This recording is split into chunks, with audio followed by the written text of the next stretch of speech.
Hello, Damien from the other side here. Hope you're having a great, happy new year and not being too busy and that you're able to take a break. We're back on January 24th with a new year of the best news without the woke for 2025. Until then, enjoy one of our top segments from last year.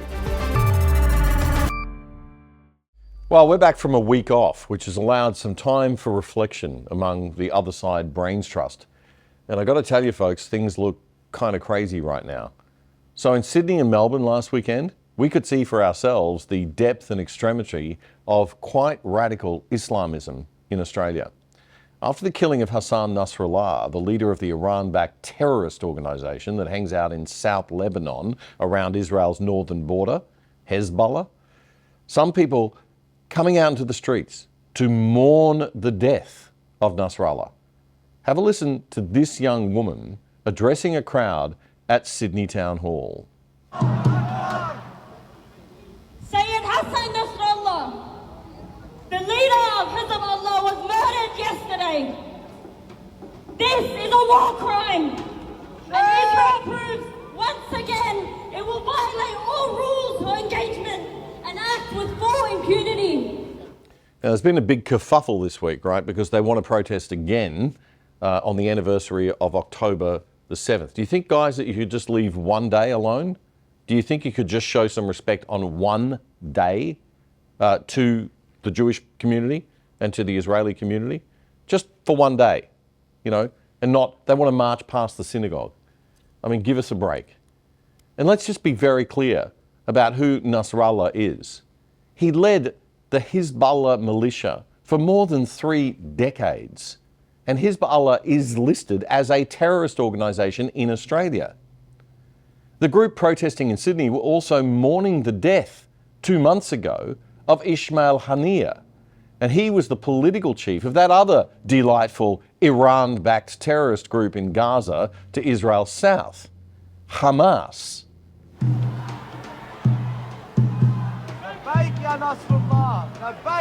This comes following the murder of Haniyeh, the former stronghold under negotiations of a ceasefire. So she and many in this crowd are mourning the deaths of leaders of 2 of the world's worst terrorist groups, Hamas and Hezbollah. Can you believe this? Crowds also gathered for vigils at 3 Sydney mosques on Monday night to pay tribute to Nasrallah. And did you catch the Greens flag there in the video? Yep, this protest was fully endorsed by the Greens. Green Senator Mehreen Faruqi was at the protest in Sydney. She is the deputy leader of the Australian Greens, Australia's 4th largest political party. Or is it 3rd now? There are 2 Greens in the Queensland State Parliament up for re-election in a few weeks. Please remember that when you vote Green. You are not voting for the environment. You're voting for radical leftism and radical Islamism disguised as an environmental party. And then there was this report from your ABC's afternoon briefing. Also at home, police investigations are underway into whether criminal laws were broken by protesters who bore Hezbollah flags and images in the big Australian cities yesterday. As a listed terrorist organisation, that's not supposed to have happened. And it might not have happened had it not been for the latest onslaught of bombing by Israel in Lebanon. As it took out Hezbollah's leadership, we will get some analysis. So Israel's responsible for the protests in Australia, right? Okay. And Israel was responsible for the thousands of rockets that were fired upon it by Hezbollah, Hamas, and Iran, I suppose. I mean, could you twist the narrative any further, guys? Really? It's bad enough having an ideologically driven, biased national broadcaster in peacetime. It's downright dangerous in a time of war. Let's hope there's no war on the horizon involving us or any of our major allies.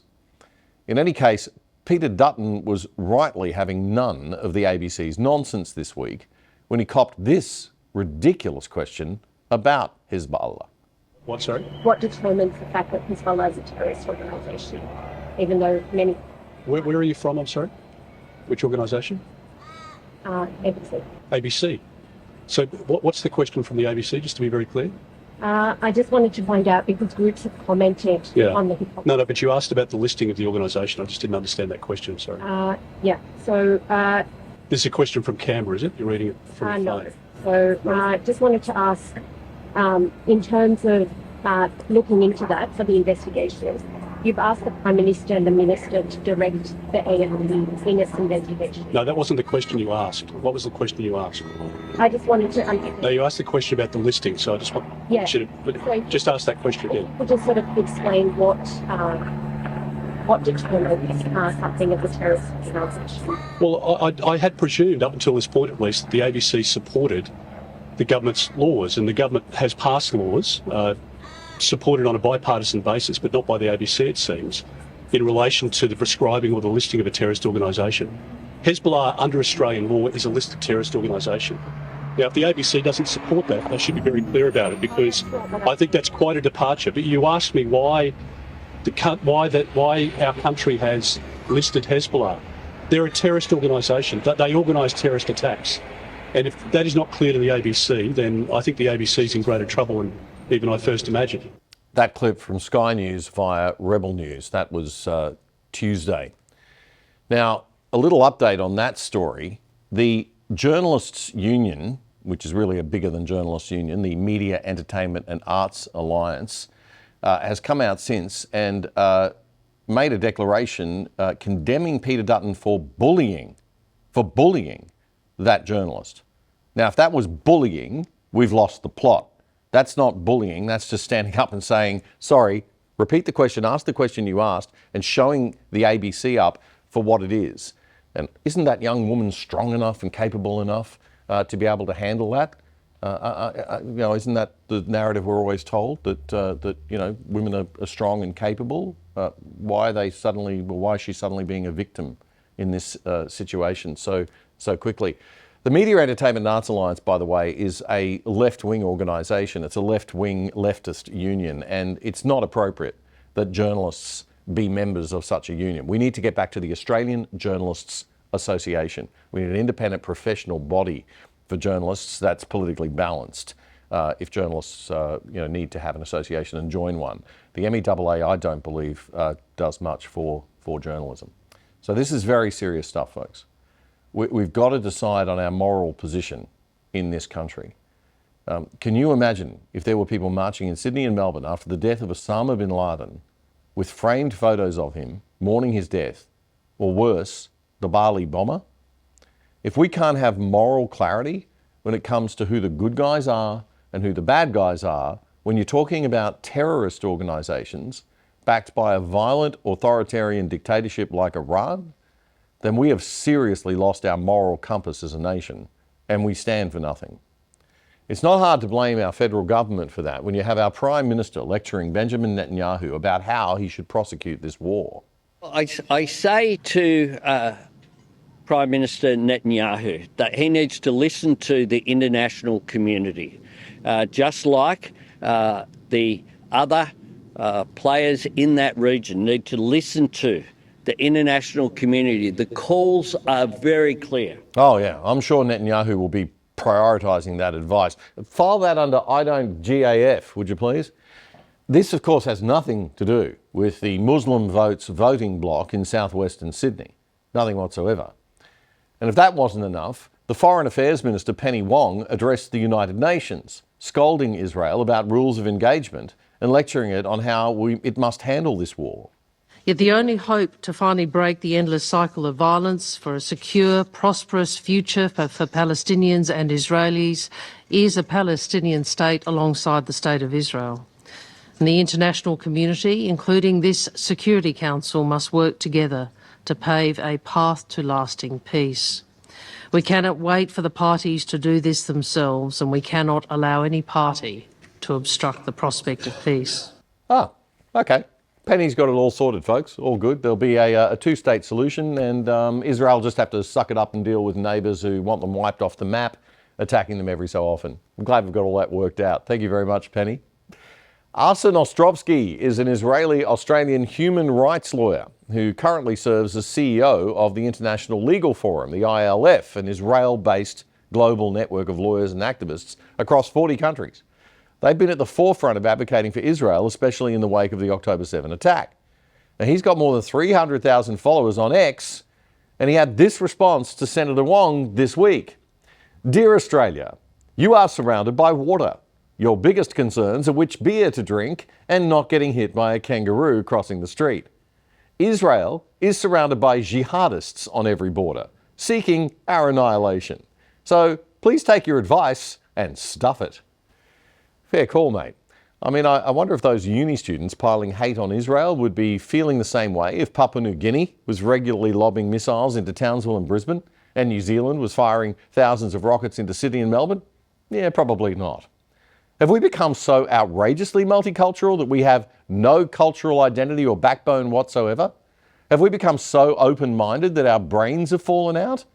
It sometimes feels like it these days. I don't want war. Nobody wants war. Nobody wants to see kids killed and innocent men and women dying. And the world has had plenty of sympathy for the Palestinian people. But too many still want Israel wiped off the map from the river to the sea. And they make no secret of it. They chant it loudly in the streets and capitals of the nations that have graciously accepted them and their religious and ethnic brotherhood as migrants. Israel isn't going away, and its right to exist is morally and historically justifiable. They returned autonomy to Gaza in 2005. The people then voted for Hamas over Fatah. Big mistake. And I know they might not have had much choice in that. But Hamas, instead of building a shining city of prosperity by the sea, used the wealth donated by friends to build tunnels and bombs. And they launch attacks, like the one that happened 1 year ago this week. And then they wonder why they face retaliation. And remember, Hamas and Hezbollah are proxies for Iran. And the Iranian leadership and its terrifying military arm, the Islamic Revolutionary Guard, are not a nice bunch of people. It might surprise some spoilt lefty Australian brats at university, but they don't give a rat's about your pronouns. Hope you liked that segment. If you did, head over now to our website at othersidetv.com.au and sign up to join us in our mission to take the depressing victimhood out of the news and stop looking to bigger and bigger government to save us. It can't and it won't. There is a better way to view the world. The Other Side. We're back from holidays Friday, January 24. In the meantime, check us out, othersidetv.com.au. If you have a Netflix or other streaming media account from a global company and you're on holidays and log in from another country, you may have noticed that shows that are available in those other countries are different. That's because different media companies have different deals with different streaming services in different countries. Imagine being able to log into Netflix, though, as if you were in America, or maybe a country that speaks a language other than English that you speak, to access more shows, but you can do it all without leaving your couch here in Australia. Well, there is a way. There is a way. Private Internet Access VPN is a virtual private network. You download their app onto your phone, your TV, your computer, whatever you use, and it'll route your data through a different server location. Not only can you access more content, but a VPN keeps you safe and secure and your family safe so that you can't be tracked by prying eyes of big government and big corporations. And it will not massively slow down your internet speeds or make it harder to use your devices like some other VPNs do. Private Internet Access, PIA VPN. It's quick and easy to install, and once you've downloaded it, that is pretty much it. And the great news is if you sign up for PIA VPN, you are also helping the other side heaps and getting great value for money as well.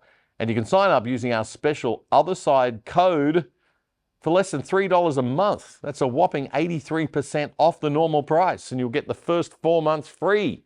Just go to piavpn.com/otherside right now to get our special deal. That's piavpn.com/otherside.